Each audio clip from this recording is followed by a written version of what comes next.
BCN Radio los invita a compartir Labor Parlamentaria, un espacio destinado a conocer la tarea legislativa en primera persona. Senadores y diputados de todas las provincias comparten en la radio de la Biblioteca del Congreso de la Nación lo que hacen fuera y dentro del recinto. Bienvenidos a Labor Parlamentaria.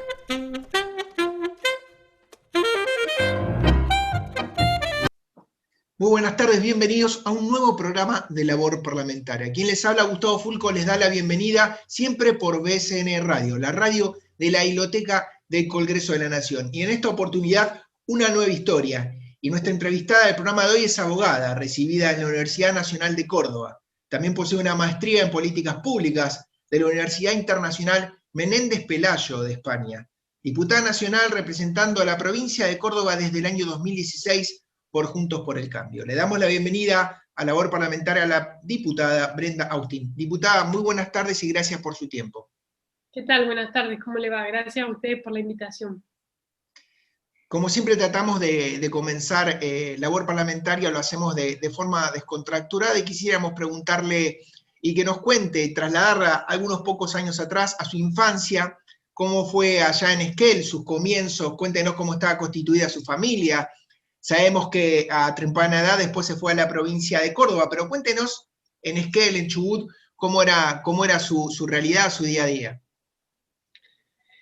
Bueno, yo nací, como bien vos decís, en Esquel, en una localidad de la cordillera chubutense, en una familia constituida, bueno, por mi papá, mi mamá y tres hermanos, los tres más grandes, y la verdad que obviamente el crecimiento es muy distinto en las ciudades pequeñas que en las grandes localidades, ¿no?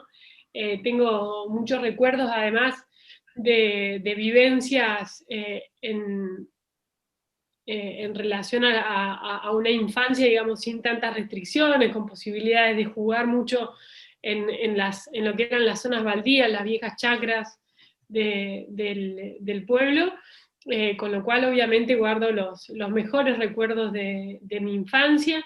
Estudié en la escuela pública, en aquel entonces la escuela normal de la zona, y me vine a estudiar a Córdoba cuando terminé la secundaria, me vine a estudiar a la Facu de Derecho Abogacía, sí. Y ahí ya me quedé en esta ciudad. Pero sin llegar a Córdoba, y abriendo ahí un paréntesis, si usted recuerda, diputada, ¿cuál fue la primera biblioteca que visitó? Si fue con la primaria, si fue con algún familiar que la llevó, o ya fue posteriormente en Córdoba en la universidad. No, recuerdo cuando yo estudié, digamos, todavía no había, o por lo menos no estaba accesible para nosotros, Google, buscadores, entonces cada vez que teníamos que hacer un trabajo había que recurrir a las viejas enciclopedias para tratar de desde ahí encontrar... A los manuales.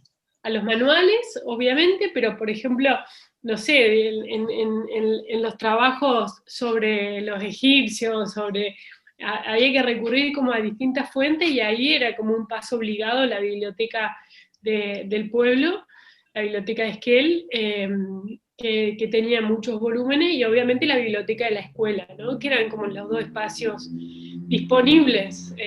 Obviamente no eran los únicos, pero sí eran, te diría, los más grandes.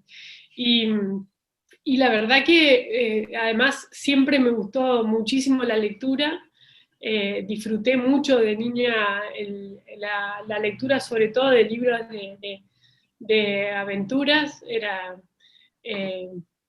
Me gustó mucho Julio Verne, entonces solía frecuentar la visita de distintas librerías en Esquel, y nada, la verdad que tengo como también lindos recuerdos de eso, la manía de ir a ordenar los libros por tamaño, por editoriales, mientras estaba buscando lo que quería, así que la verdad, bueno, esos son algunos de los recuerdos que tengo, por lo menos de mi vínculo con las bibliotecas allá. Diputada, ¿recuerda el primer libro, texto o cuento que le hayan leído tal vez su abuela, algún familiar, o que haya tenido usted vinculación de forma personal en el colegio primario? ¿Recuerda cuál fue aquel texto? No, honestamente no. No recuerdo debe haber sido el primer libro que he leído. Sí recuerdo, bueno, esto que te decía, ¿no? Además, mi mamá era maestra, entonces en mi casa había Bien. muchísimos libros. Yo era la más chica de 4 hermanos, tenía los libros de mis hermanos más grandes. Las bibliotecas esas no me acuerdo la editorial, Mi barco a vapor creo que se llamaba, que eran unos libros chiquititos.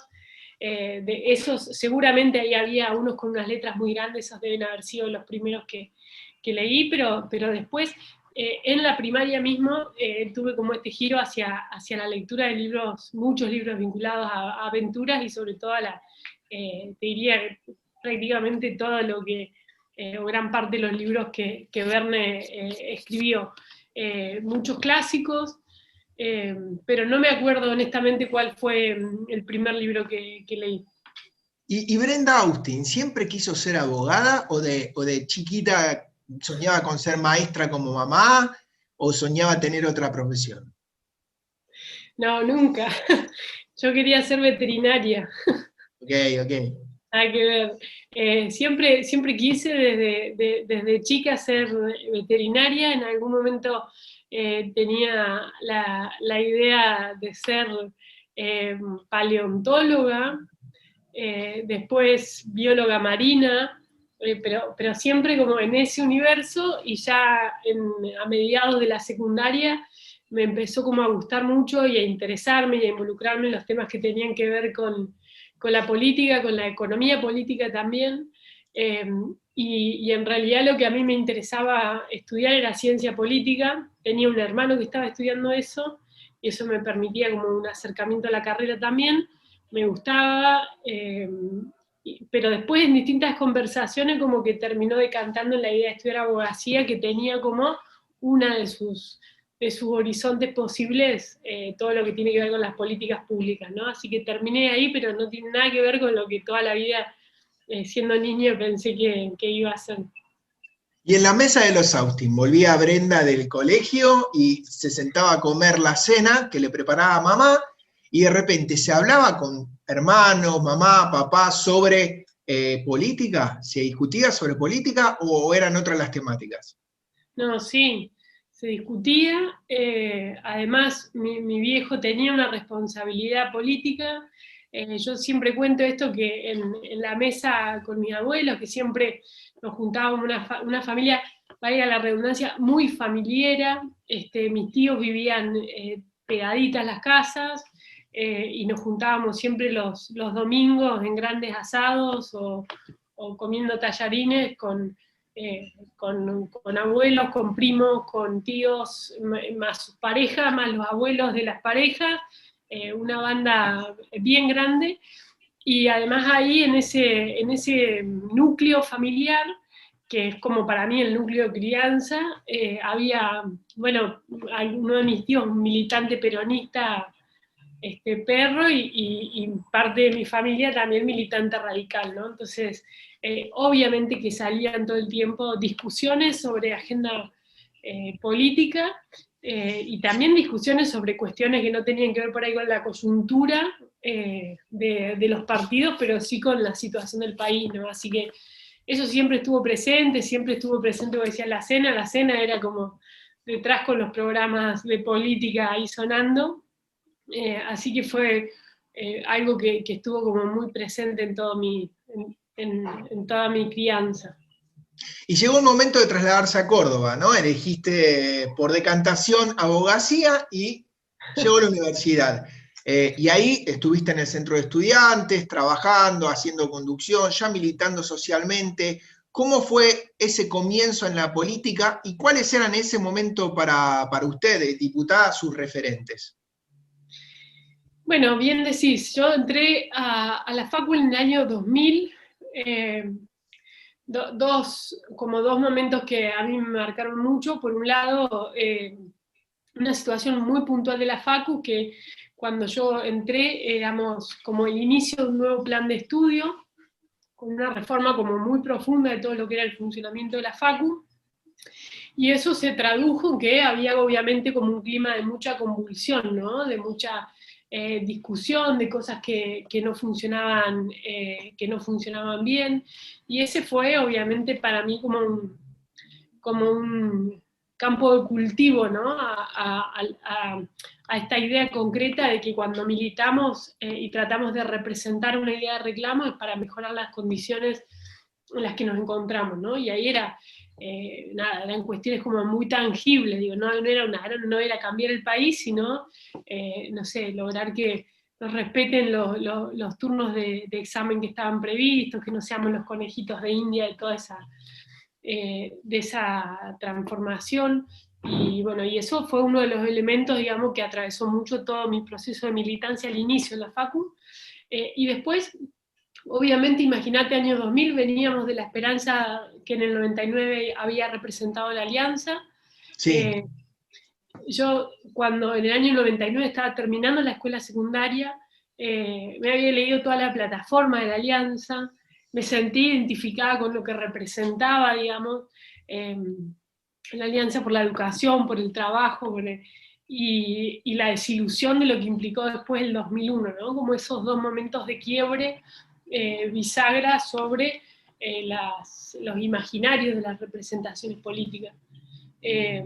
Entonces, bueno, sin duda que esos dos hechos, uno hiperlocal y otro nacional, influyeron en mi formación y en el modo de la propia militancia. Un momento además de mucha crisis con las representaciones del partido, ¿no? Porque no era tan, es decir, todo se estaba rompiendo, todo se estaba desconfigurando. Pero obviamente sí, sin duda, digamos, hay una persona que siempre fue como un horizonte para mí en un montón de aspectos, incluso te diría desde el estudio de la abogacía, el derecho constitucional, que fue Alfonsín también, ¿no? Y digo esto por lo que implicó la reforma constitucional del 94, digo, este otro modo de vincularte con lo partidario, no solo por lo que representaban sus ideas, sino en concreto en la enorme transformación y ampliación de derechos que implicó esa reforma constitucional. Así que si tuviese que definir un referente en términos políticos, obviamente sería él. Y después yo siempre rescato como referencias muy tangibles para mí, que me marcaron en el modo de militancia, que era un compañero de militancia que se llamaba Carlitos Vargas, que después falleció en un accidente, siendo muy joven, ocupando una responsabilidad en la Juventud Radical, pero que fue una persona que por lo menos a todos lo que aprendimos de él nos enseñó mucho de lo que es ponerle el cuerpo a la vocación política, ¿no? Es decir, tratar de además de las ideas, además del discurso, además de la mesa de café, no dejar nunca de estar al lado de la persona con la que querés representar, ¿no? Ese contacto directo, ser el ejemplo desde el estudio, desde la constancia, desde el laburo en la facu, y para mí él siempre va a ser fue en ese momento y siempre va a ser una referencia política para mirar. Diputada, recién usted mencionó al expresidente Alfonsín, ¿y por qué cree que tuvo que pasar lamentablemente el fallecimiento y más de 30 años como para que el contexto político y popular dignifique la labor y la imagen del presidente Alfonsín? ¿Por qué cree que se tardó tanto tiempo en darse cuenta la sociedad y el contexto político del gran trabajo que realizó el expresidente Alfonsín? Bueno, creo que eso pasa muchas veces, ¿no? Que a veces la mirada en el tiempo ponen en su justo lugar los procesos verdaderamente transformadores. Pero yo lo que siempre rescato de él, bueno, es justamente lo que vos estás diciendo. Él en distintos momentos de su trayectoria política tuvo que tomar decisiones que fueron difíciles en términos de pagar costos políticos muy altos que hicieron que se erosionara su imagen ante la gente, pero que en realidad era lo que él estaba absolutamente convencido que era lo mejor para el país. Y esto, dicho así, es lo que resume la discusión sobre la ética de la responsabilidad y la ética de las convicciones, ¿no? Ese dilema de que a veces nos sirve, digamos, quedarte plantado en defender a ultranza una idea, cuando sabes que con tu conducta, con tu accionar, en realidad vas a estar produciendo un resultado desfavorable para el conjunto.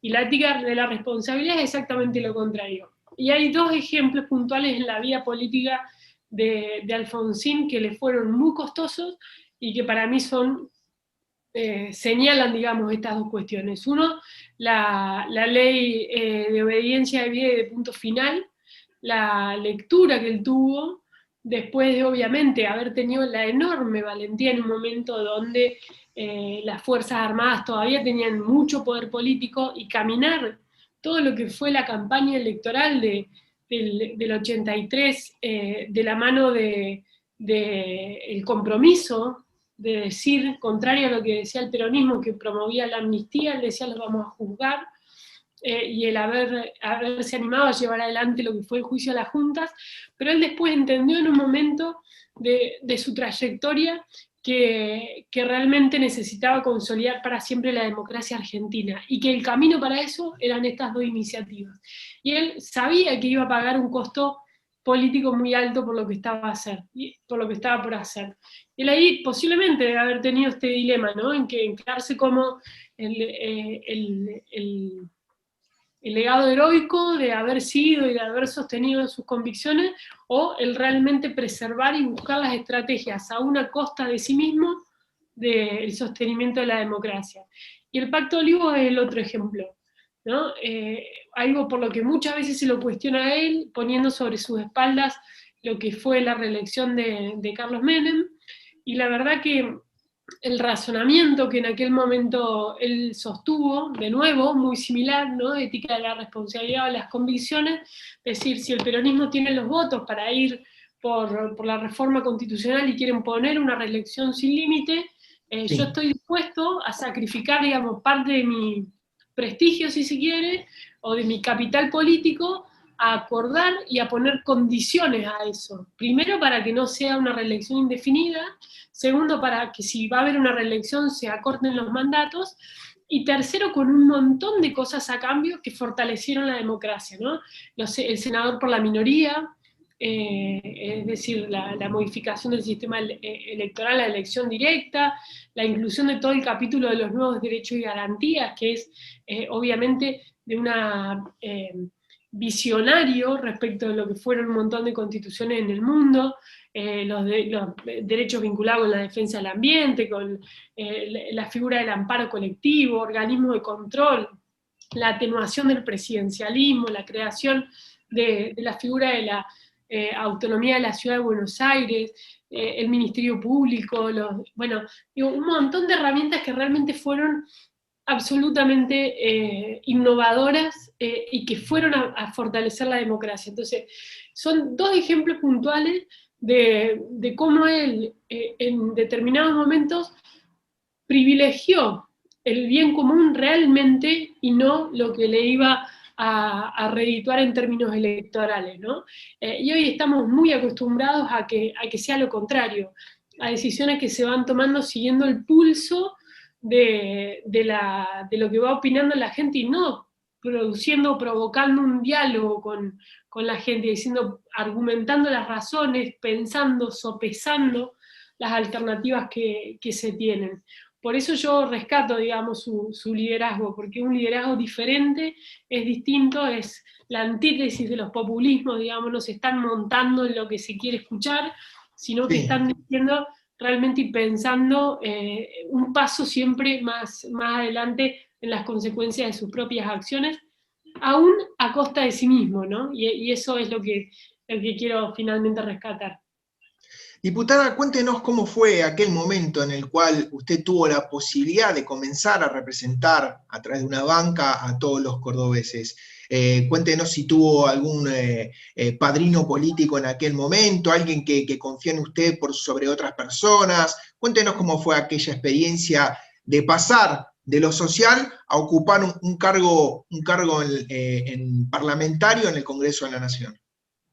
Bueno, hubo un camino en el medio, ¿no? De todo eso, que fue la convocatoria que me hizo el entonces intendente de la ciudad de Córdoba, que era Ramón Mestre, a integrar los equipos de su gabinete, primero en un lugar que tenía que ver con el área de recursos tributarios y después a cargo de la Secretaría de Educación. Y un poquito antes de eso habían sido las elecciones legislativas y me invitaron. Yo recién estaba, bueno, seguía obviamente muy vinculada con la militancia universitaria, estaba volviendo de esta formación que había hecho en España, y me invitaron a integrar las listas en el quinto lugar, cuando la expectativa de nuestro partido era meter a lo sumo 3 diputados nacionales. Y me pareció que era interesante, que estaba buena la experiencia, y me involucré muchísimo en esa campaña, recorriendo, bueno, acompañando a los candidatos que encabezaban la boleta.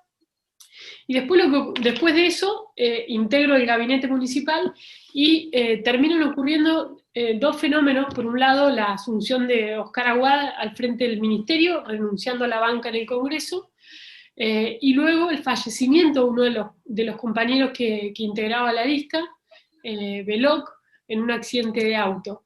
De modo que en un momento donde yo estaba ya al frente de la Secretaría de Educación de la MUNI, digamos, como con la cabeza puesta ahí, es un episodio, te diría además muy traumático, digamos, muy doloroso, porque fue una situación imprevista que además nos afectó muchísimo. Se murió muy joven con uno de los chicos que trabajaba para él, que además era presidente de la Juventud Radical de su localidad.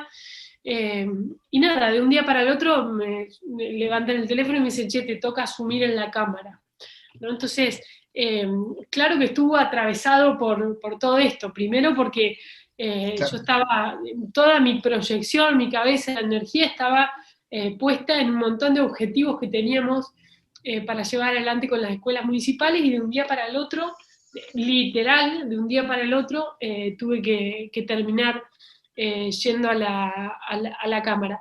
Y la verdad que la primera sensación fue difícil, ¿no? Porque el choque entre los ejecutivos y los legislativos, además, es muy diferente la dinámica. Venir de un ejecutivo donde las decisiones son todos los días, donde hay mucha adrenalina, muchos problemas, mucho conflicto, a lo legislativo, que tiene otro ritmo completamente distinto, que es todo deliberación, y hasta que algo se logra concretar, bueno, por ahí pasa mucho tiempo.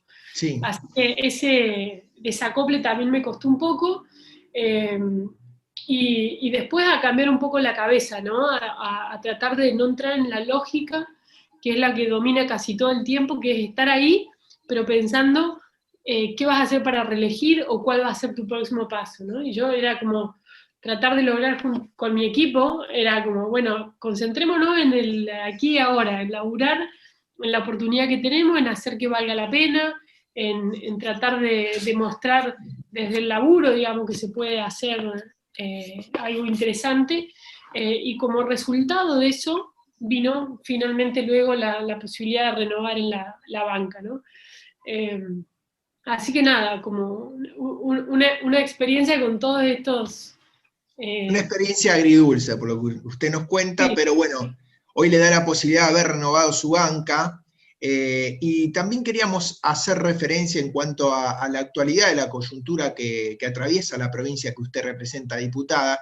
Cuéntenos cuál es la actualidad, la realidad del día de hoy de Córdoba, sabiendo que está inmersa en esto, que está inmerso no solamente en Argentina, sino que todo el mundo en distintas etapas. ¿Qué es esto del COVID, ¿no? ¿Cómo está la provincia hoy en cuanto a lo social, en cuanto a lo sanitario? Cuéntenos un poco cómo está Córdoba. Bueno, como el país, ¿no? O sea, en términos sanitarios todavía está en una situación relativamente controlada, pero lo social me parece que es la cara más dolorosa de todo lo que venimos viendo. Días atrás, bueno, se conocieron como distintos informes que se van relevando sobre el aumento de las estadísticas de pobreza y de indigencia en la ciudad capital, y el traslado de eso en la demanda sobre los comedores, en la demanda sobre los procesos de gente que está viviendo en la calle o expandiendo los asentamientos precarios en Córdoba. Entonces creo que el primer comentario es, bueno, la gravedad de la situación social que atraviesa Córdoba, que contrario a lo que parece, que muchas veces se idealiza, siendo que además es una de las provincias más ricas en términos de su capacidad productiva, la verdad que hay una enorme cantidad de gente que la está pasando muy mal, con niveles de desocupación y pobreza arriba de la media nacional, ¿no? Entonces, creo que eso llama como una profunda reflexión sobre el contexto en general, y sobre cómo muchas veces ese falso dilema que se construyó el año pasado de salud o economía, en realidad es una manta corta que a la postre termina demostrando que es una falacia argumental, ¿no? ¿Por qué? Porque aquellas personas que vivían de changas, que vivían de los empleos en la construcción, o de un montón de actividades que se vieron impactadas, del sector turístico, por ejemplo, que en Córdoba es tan importante, son todas personas que hoy se encuentran en una situación que afecta sus posibilidades de desarrollo y la de sus hijos e hijas, ¿no? Así que eso lo veo con mucha preocupación y con mucho dolor, con esta injusticia además de las asimetrías regionales en Córdoba, algunas zonas como el sur, como el este, muy ricas en términos de producción agropecuaria, y otras zonas con enormes contextos, condiciones de pobreza. De modo que creo que la gran deuda pendiente que nos va a dejar el COVID es haber puesto un reflector sobre las desigualdades que sabíamos que tenía en nuestro país, pero que se agudizaron y que van a ser una dura carga para los años que vienen por delante. Sí, el COVID es como que llegó a exponer, ¿no?, lo que ya estaba, y creo que hoy por hoy se hizo hasta aún más notorio o se profundizó.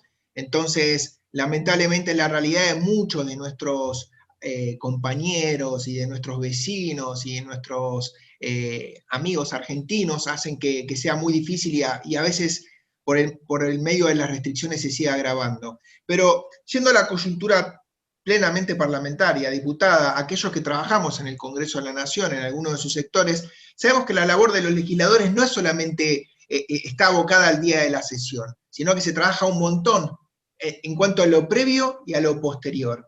Pero puntualmente quiero ir a la parte de las legislativas mujeres, ¿no? Seguramente habrá hablado con alguna diputada o tendrá vínculo con alguna diputada mandato cumplido o alguna diputada que lleve algún tiempo más que usted dentro del Parlamento, y por ahí le habrá hecho referencia seguramente de cuál era el lugar que podía, ¿no?, ocupar una mujer, y tal vez cuál es el lugar que tiene hoy la mujer dentro del Parlamento argentino. ¿Qué nos puede contar usted al respecto? Bueno, creo que es un enorme recorrido eso, donde todavía obviamente hay muchas deudas pendientes.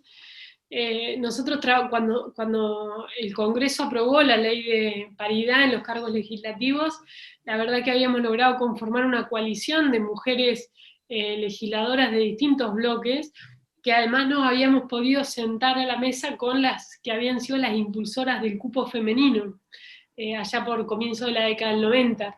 De modo que esa narrativa, esa historia puesta en la vida de las mujeres militantes en la política, tuve el privilegio de poder escucharla en primera persona y en ver también cómo las distintas decisiones que fue tomando nuestro país, como fue la ley de cupo, como fue después la reglamentación a partir de ese famoso caso que llevó María Teresa Mercedes Morini ante la Corte Interamericana de Derechos Humanos para garantizar que Argentina respetara realmente el cupo, y después obviamente la sanción de la ley de paridad, fueron dando lugar a que cada vez haya más mujeres en las cámaras.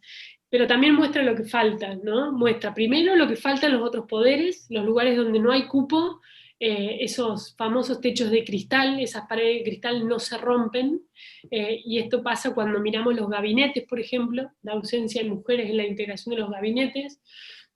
Solo para tirar un dato, decir que si sumamos todas las mujeres que fueron ministras en la historia argentina, no superan un 10% de quienes fueron, de la cantidad de ministros que hay, y eso se mantiene inalterable en este gobierno, en el anterior y en el anterior. Entonces, claro que avanzamos un montón, pero también claro que falta. Y adentro de la Cámara, para no solo tirar la pelota afuera, adentro de la Cámara también falta mucho. Falta mucho en que, por ejemplo, en las autoridades en los cargos de autoridad de la Cámara se respete la paridad, o al menos el cupo. En el caso de la Cámara de Diputados, son todos varones hoy, la sucesión de la Cámara, y lo mismo también respecto de las autoridades en las comisiones, ¿no? Estas son cosas, digamos, que no se pueden declamar, sino que hay que escribirlas, establecer cuáles son los parámetros y realmente garantizar que estemos hablando de una democracia paritaria, ¿no? Un concepto mucho más amplio, que no es solamente la búsqueda de un lugar, sino entender que la democracia necesita ese equilibrio entre hombres y mujeres, como bien lo dice la Constitución Nacional en su artículo 37, que habla de la igualdad real de las mujeres y varones, de las mujeres al acceso a cargos electivos y partidarios, ¿no? Bueno, creo que está bueno la pregunta porque es traer como al recuerdo, a la mención, a la visión de dónde venimos, pero también a dónde queremos ir y lo que falta recorrer para eso. Diputada, yendo a las comisiones que usted integra, así como es vicepresidenta primera de la Comisión de Recursos Naturales y Conservación del Ambiente Humano, también es vocal en algunas otras como la de Ciencia y Tecnología e Innovación Productiva, Derechos Humanos y Garantías, Educación, entre otras. Cuéntenos sobre los proyectos que haya presentado en conjunto o de forma personal o que esté por presentar y quiera destacar. Bueno, la verdad que son muchos, no se me ocurre. ¿Alguno que quiera destacar o que recuerde? No, en la Comisión de Ambiente la verdad que venimos laburando un montón con distintas iniciativas. Voy a mencionar las que para mí son, no por más importantes, sino por más caras en el proceso de construcción, que laburamos mucho con organizaciones, con actores de la sociedad civil. Plásticos de un solo uso, una deuda pendiente que tiene Argentina para poder avanzar, iniciativas que tienen que ver con la ampliación de las zonas de protección, de las áreas naturales protegidas también, la ley de humedales, bueno, la ley de etiquetado de advertencia, todos proyectos en los que tenemos iniciativas propias y que venimos tratando de empujar un poco el carrito para que se puedan aprobar. En materia de educación, una ley que elaboramos muchísimo el año pasado, pese a que no logramos que el oficialismo quiera tratar, que fue la declaración de la emergencia educativa, para que la educación sea reconocida como una actividad esencial y se puedan poner a disposición los recursos que hacían falta para poder garantizarlo. Y hoy estamos trabajando en una, te voy a tirar una primicia, que estamos presentando seguramente mañana, que tiene que ver con la creación de una oficina en legislación informada en evidencia, tratando de tomar las prácticas de algunos parlamentos del mundo que han buscado nutrir al debate parlamentario de la evidencia, ¿no? Del trabajo del asesoramiento científico, del enorme aporte que la tecnología, la innovación y la ciencia generan en la producción de conocimiento, y que muchas veces eso corre por un carril aparte al del diseño de las políticas públicas. Bueno, creemos que es hora que el nivel del debate del Congreso esté un poquito por encima y que espacios como este pueden servir para nutrirlo. Diputada, agradecerle por su tiempo. La verdad que podríamos estar hablando toda la tarde porque es un placer poder escucharla. Espero que haya disfrutado la entrevista tanto como nosotros, y quiero, para finalizar y que brevemente nos responda, una cuenta pendiente. ¡Wow! Primero agradecer la cuenta pendiente. No es una pregunta fácil, es una pregunta casi existencial, ¿no? Porque son las puede ser de lo más coloquial que usted encuentre.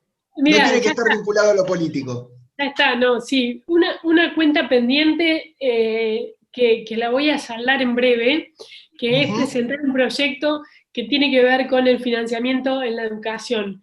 Cuando mi trabajo de tesis en el año 2012, allá en España, cuando todavía ni soñaba con la posibilidad de ser legisladora, era un proyecto para resolver las asimetrías en materia de inversión en educación.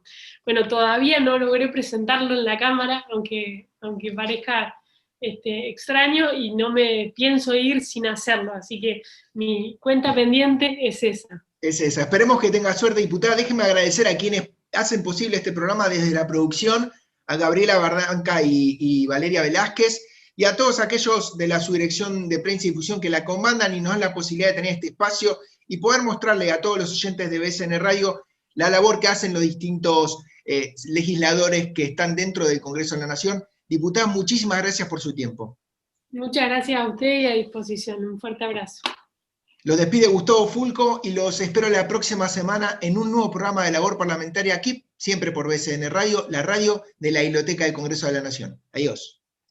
Programa producido por la Subdirección de Prensa y Difusión de la Biblioteca del Congreso de la Nación.